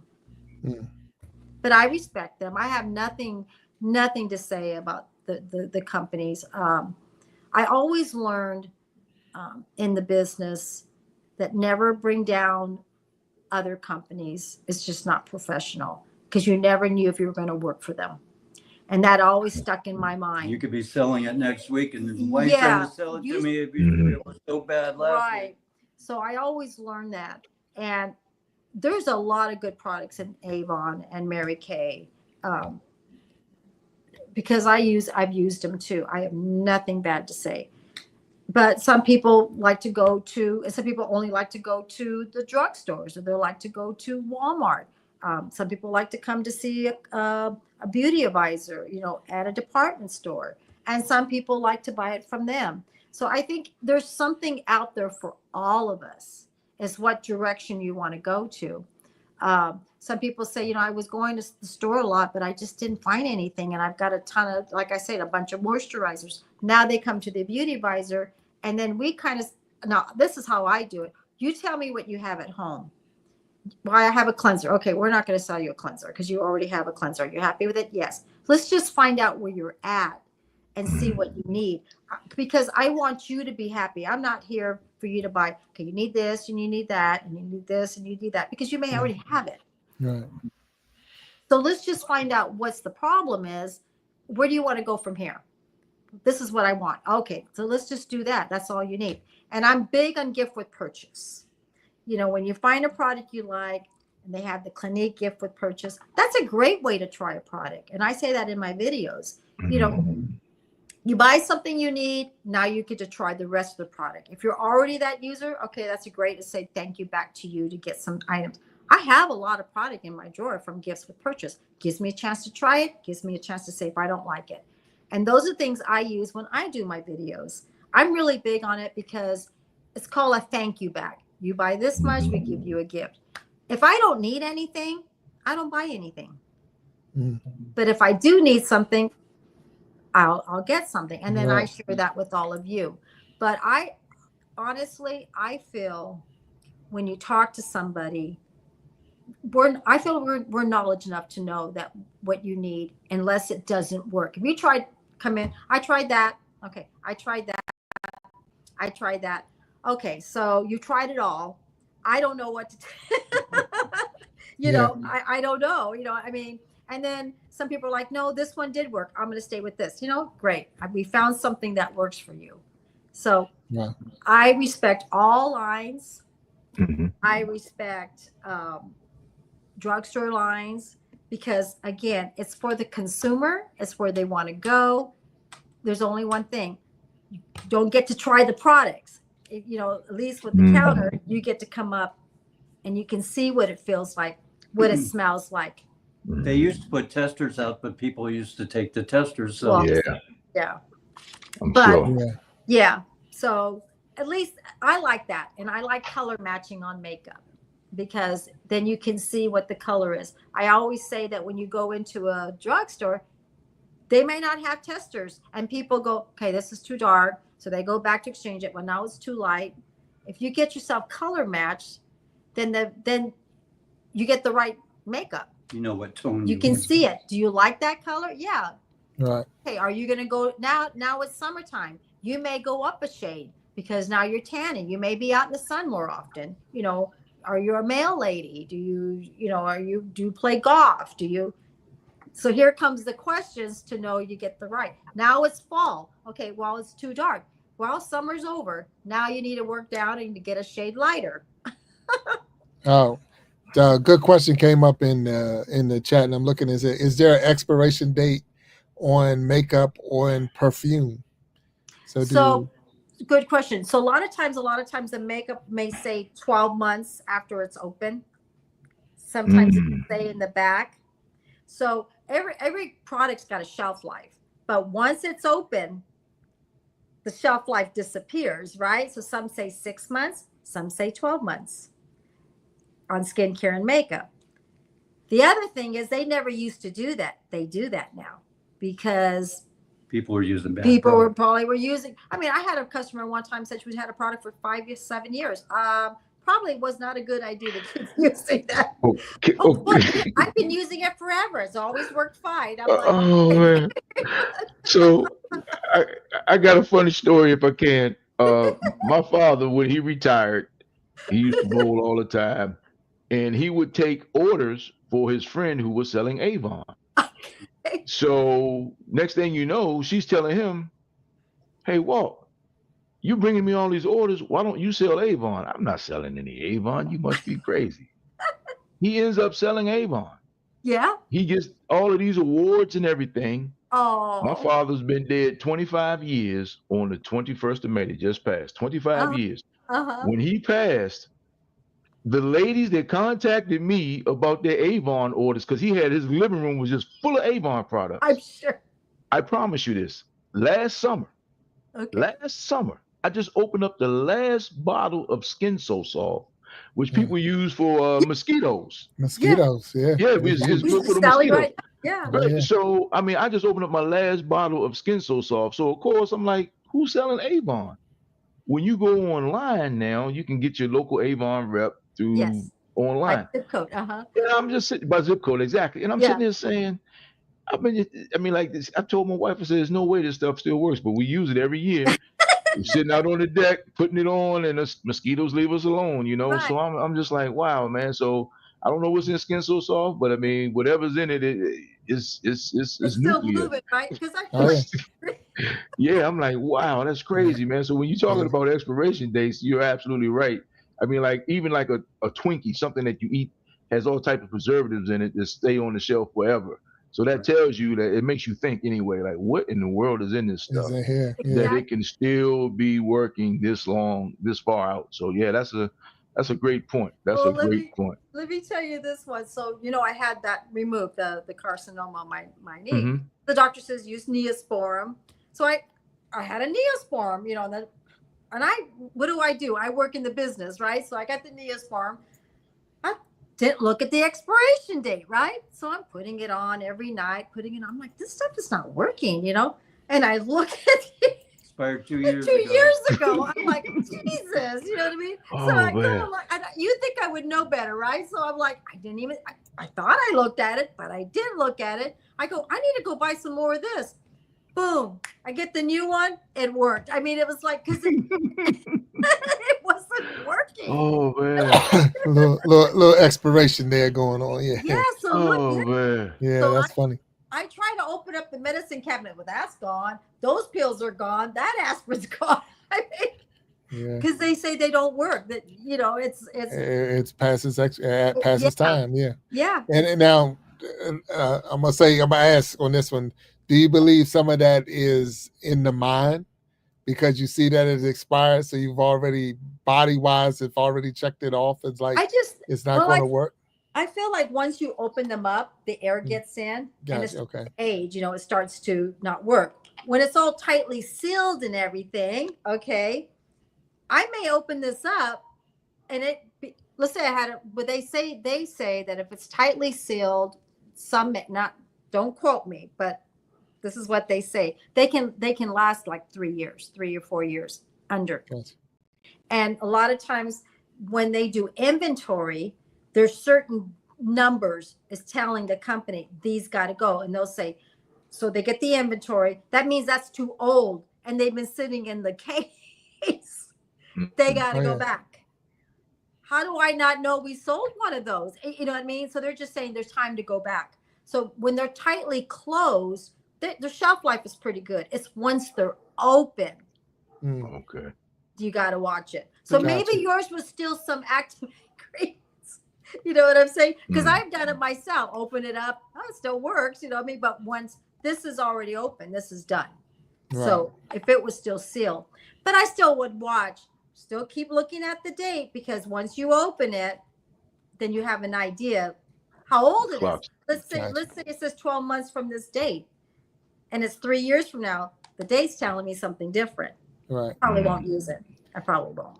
All right. So Cindy, in the beginning of the show, you said that you had a what did they call it? Acting. You're acting, but what's it called? You're trying out. It's an audition. Audition. It's a trial, but it's an audition. So you had an audition. So can you tell us a little bit about this before we wrap up the show today? It's supposed to be the one that I'm going to try for. It's supposed to be a pilot. It's one of the person that's trying to open up a pilot was from Saturday Night Live. He's an actor, and he's got a casting call going on for a pilot. So it's a mom. So I'm going to try out for it, and I got to get for audition. That's another thing. I've auditioned for some actors. I haven't gotten the part like the big screens, but to me, it's a win when you get someone to even notice you, because you have to remember, it's like football. How many people they pass up to even get one? You know what I mean? Yeah. So, they see your photos first, and then they see your reels. Once they see that, okay, I want that one, that one, that one, that one, that one, that one, that one, that one. Now you go for your audition. That's just, that is a win to even get that. And then they have callbacks. Callbacks, yeah. So they want to see how your acting skills are. And there's like 3 big ones that I've auditioned 3 or 4 times so far. So that means there's something that they like. Okay. Now is which is going to be the best part for me, but they're still, they keep you on their top list, which is kind of cool. But this one here is a pilot, and I'm going to try out for it. And it's a mother. She plays a mom. Okay. So, but the only reason I got that is because I've done some reels, I've done some films, I've done some commercials, I've done some short films, I've been in the film festivals. So I do have some background in it, you know, and they know that I can learn my sides, and they know that I can show up. So they see all that before they even go any more than that. So, yeah. Your sides, clear that up for us. That's just your script. That's your speaking part. But where does this word sides come from? Because those are my sides. That's my that's work. Your work. So right. I have to know your sides too when you're going to talk. So when I can come in, you know, so it's not only mine, it's you. You know, I got to know the beginning, and that's my part. That's my time to pop in. But how to pop in and look natural. You know what I mean? I'll say, oh, she was going to say that. You know, it's saying something without knowing it that you're not going to notice. You know what I mean? Right. That's those are the things, the hard things to me that are the skills of learning. They're easy for her. They're terrible for me. Well, he didn't like it. So do you find that I think you gave us your age, so you're playing a mom, and you might have someone writing a script that doesn't even have kids, right? And these scripts, these shows are scripted. I mean, they're heavily scripted. I mean, so it's like stick to the script, right? Yes. Don't change it. Don't change it. So do you find yourself like, who wrote this? Do you ever? I mean, how do you get past? I mean, as an actress, you have to get past that. Yeah, it's the wording. We don't talk like the way the script is. Right. Mm-hmm. It's like I wouldn't say it that way. So when you're trying to learn that, you're saying it. Okay, so let's say you learn the first line, right? Okay, now you got that. Then I learned my second lines. There's things in there I wouldn't talk like that. So I got to think that way, you know, to talk like that. Once I learned the sides, and there's different ways that you can learn the script, but everyone's got to do it their way. Now I got to go back and say, okay, I'm not bringing that word in. I got to get that word in. I got to do this. Okay, that one I can't remember. So once I got that done, now it's like saying it over and over until I master it. The interesting about it is when I'm talking to you, right? That is in my head right now. The sides are the script is my head. And sometimes I think I forgot it. It's the weirdest thing. Like you're like, but once you start it, it comes right back. And when you see these actors who's got a lengthy side, you have to look at it. And you're amazing. Like, they learned word by word by word. And it didn't happen in a day. It's I get emotional because I know what they're doing. And, you know, you got like a stack like that, you know, it's a lot of work to it, and don't change it. Now, the other thing is too, when they do change it, you're like, oh, okay. And you got to do it that day. You know what I mean? So let's say, for example, I did a movie called The Mother, and they felt like it wasn't working. The girl wasn't working with me, and we weren't clashing. So they changed it. So they hand me the sides, which is the script. I got to rememorize today. Right. And what they do like one section. So let's say, oh God, like, okay, today we're just going to do the role that you're in the room. But that's 3 pages or 4 pages long full, and that's all day. So by the time it's 9 o'clock at night, I better know those words by now. I know what I'm doing. So then they go, tomorrow, that's another section. Okay, tomorrow we're going to be at the freeway. You know, that's what we're going to do. Sometimes they do the ending first, and they do the first. Right. So you got to learn all that, you know. But when I'm standing there, they got a person here. Okay, let's say, well, you do the sides. I'll freeze and go, sides. You tell me. Now we got to do it again. And then that's when they do the clap and everything. Right. And I freeze. Sides.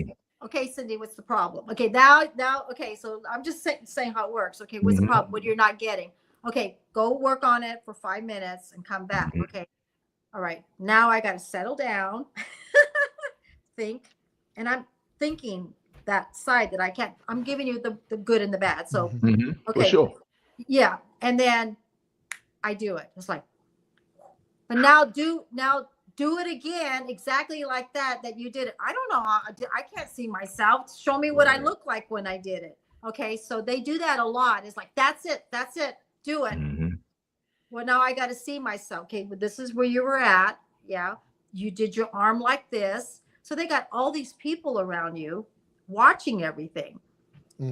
So you go back to your spot, you wait, action, and then you start, and you do everything exactly the same thing without people knowing it. You're doing the same thing.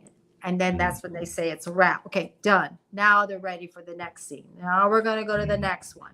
And sometimes they'll start on that and then they'll finish off the next day. So it's challenging, but when you get it done, it's so rewarding. You know what I mean? It's so rewarding because you're like, God, I did that.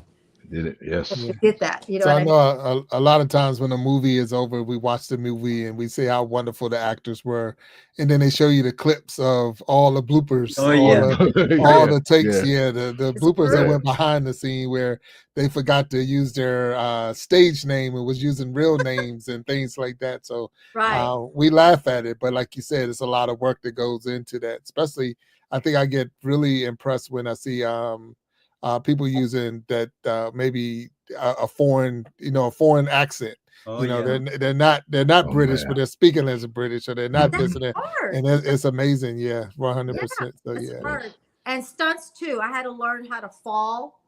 I had to hit up a banner and fall at the same time, acting like I wasn't showing that I was going to fall. Right. So they had like a green mat there.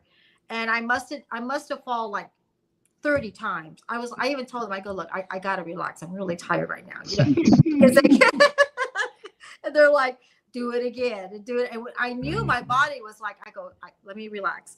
So I'm carrying these two picture frames, and I hit the banner. I have to throw the frames at a certain way while I was falling at a certain way. And how to do it again, and how to do it again. That I felt like I was just worn out at the end. I did it, but I was hurting. You know what I mean? Because they want it exactly like that. That's what they want. That's what they're looking for. So they had a stunt person was there and showing me not to get hurt. So you turn this way, you do that way. You don't do this, all of that.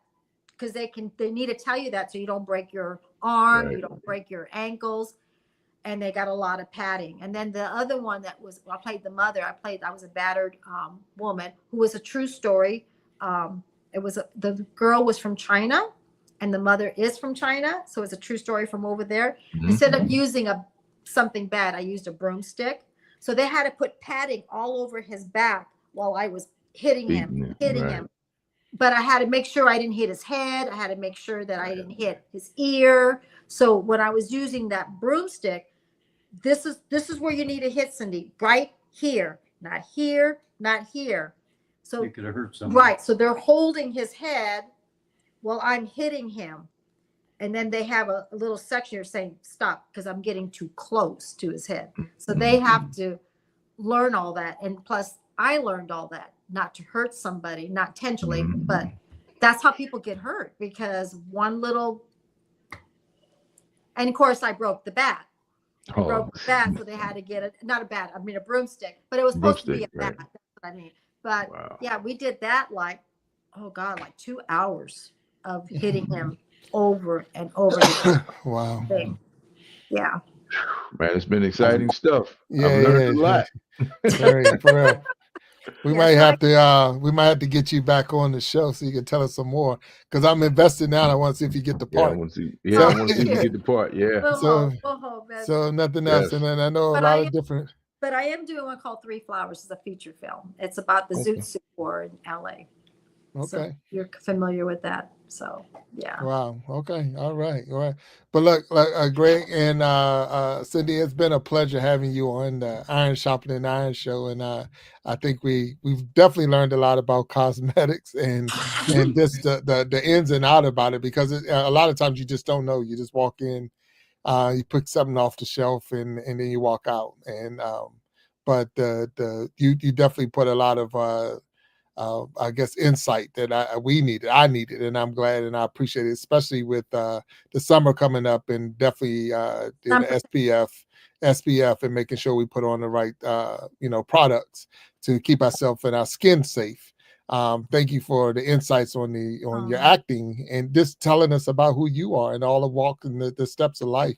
The dancing, as Greg said, you're a great dancer. So thank you. So all of that, there's a lot going on over here. So can I say one more thing? Yeah, no, go ahead. Yeah. If anybody out there that wants to know about acting, go to your nearest civic theaters in your town. It's really good way to learn in acting, because see if you like it. But that's not the only thing. When you go up on stage, you don't do retakes. So you'll learn that you got that time to do it, and it teaches you how to, when you fumble, to keep going.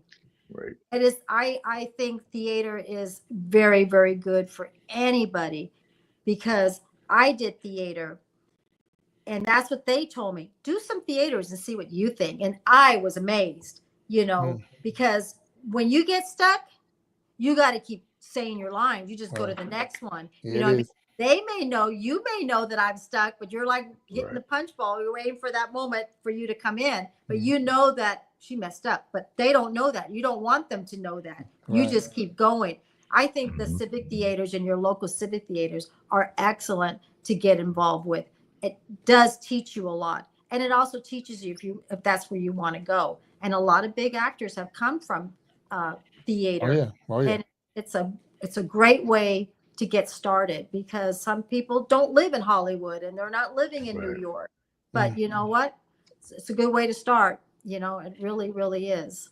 That comment you made is something that we try to share a lot too, as a YouTube creators, your content creator. Doing a video where you can go back and edit it and move things around and make it all perfect and keep it is one thing.